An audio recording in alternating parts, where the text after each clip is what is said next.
Hi guys, how we doing? Uncle Shredder here. Right, what I'm just going to go through tonight is a little bit on the great debate. Volume or intensity? Volume meaning lots of sets, lots of reps, and just picking the bar up multiple times and just keep cracking on and training and training and training.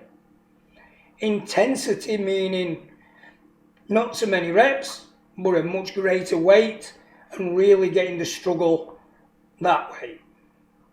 So, back in the day, Arnold Schwarzenegger and Mike Mentzer were around about the same time.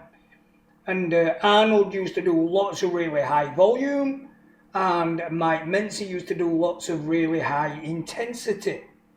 So, who was right and who was wrong? Well, the truth is, the both of them had fantastic physiques, so they both proved that their respective approaches worked. So neither of them is wrong. They both work. So we'll just go through some little details, get into the nitty-gritty of what you're doing and why each individual one would work, irrespective of whether you did it volume or whether you did it intensity. Both will work, but there's pros and cons for both of them. So I'll just go through a few points. So volume typically would be something like 5 sets of 15 on a single exercise, and intensity would typically be 5 sets of 5. So there you are, you've got 75 reps in one and 25 reps in the other.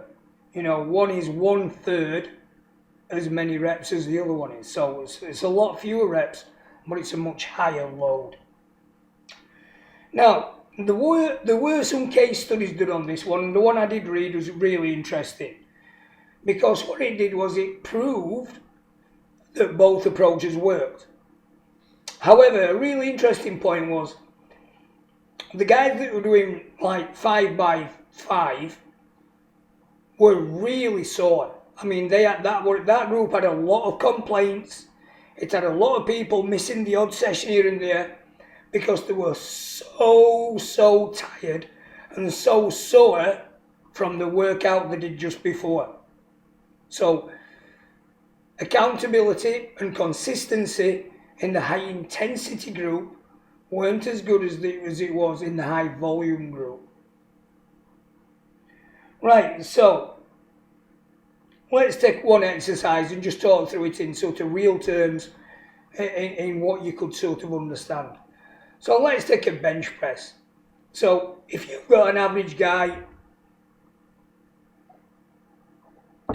in the gym, been lifting some time, good deal of strength, and let's say he could probably do 5 reps doing a bench press with 100 kilograms on the bar.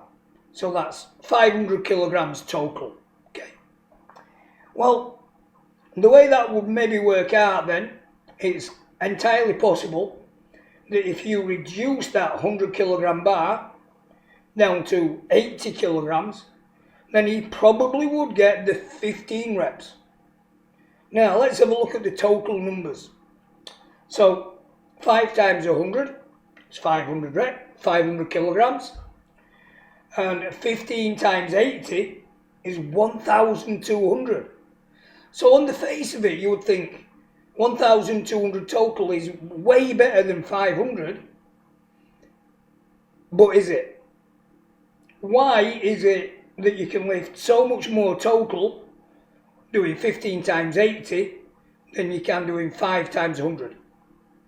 Well, it's because at 15 times 80, those first 6, 7, 8 reps, you're not really even feeling it.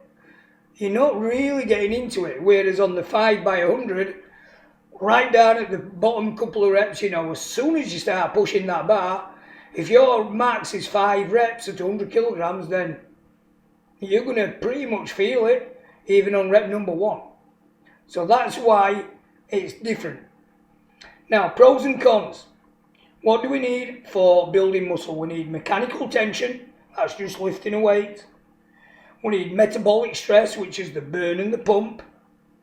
we need muscle fiber breakdown, and we need muscle fiber recruitment. So, the 5 by 100, what's that really rich in?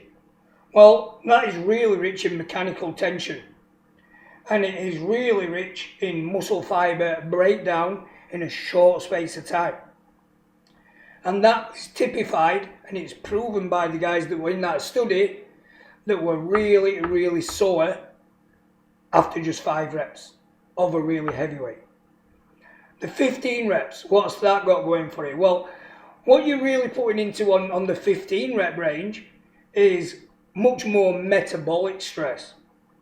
So maybe the reason why the guys doing 15 reps don't get so sore is, one, because they're not lifting as much weight, and therefore there's quite a few reps at the bottom end of that set that are not really taxing them, and so they're not really gassing out.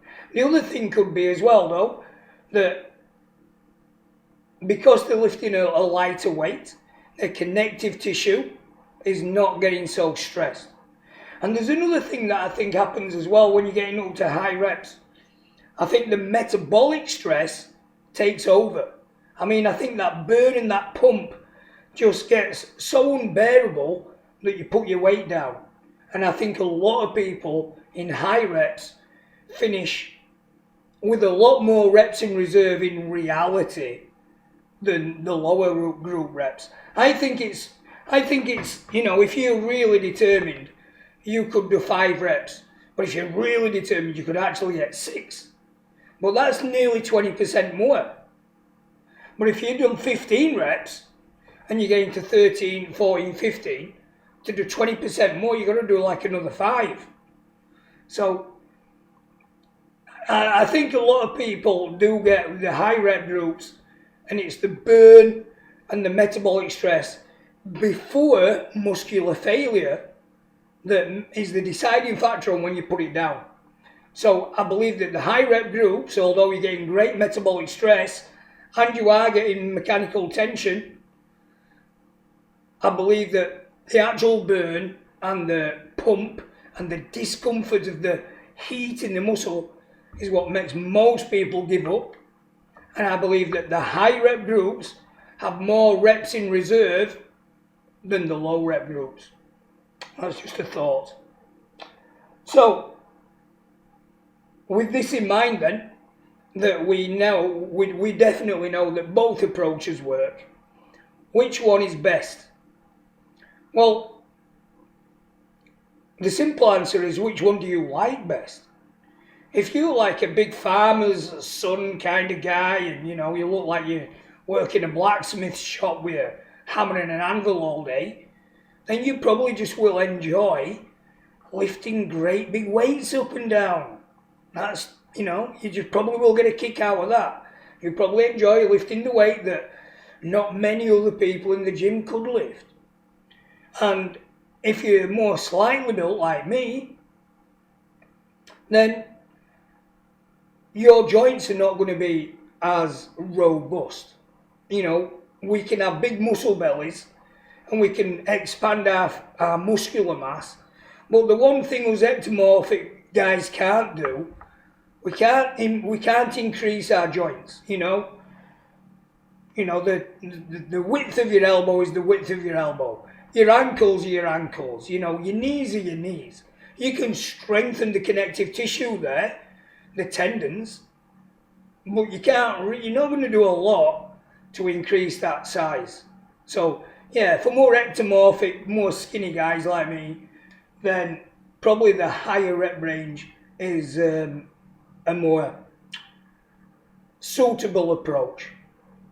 There is a way, there's 2 ways in fact, in which you could actually get both systems in. So you could have 1 week where you lifted really heavy, 1 week in the mid-range, 8 to 12 reps, and then 1 week doing 20 reps. And you could cycle them like that. If it was me, I would actually tell you to have a week off after week 3 and come back at week 1 lifting really heavy again. That would be my advice. Do a deload. Or you could do it all on the same day. You could load the bar up with a relatively lightweight and you go for your 20 reps. And then more weight and go between your 8 and 12. And then as much as you possibly could get on there for your 5 reps to finish. So there we go, guys. That's just a little debate of volume versus intensity. I hope that helped. And that's me then, Uncle Shredder, signing out for another one. Catch you on the next one.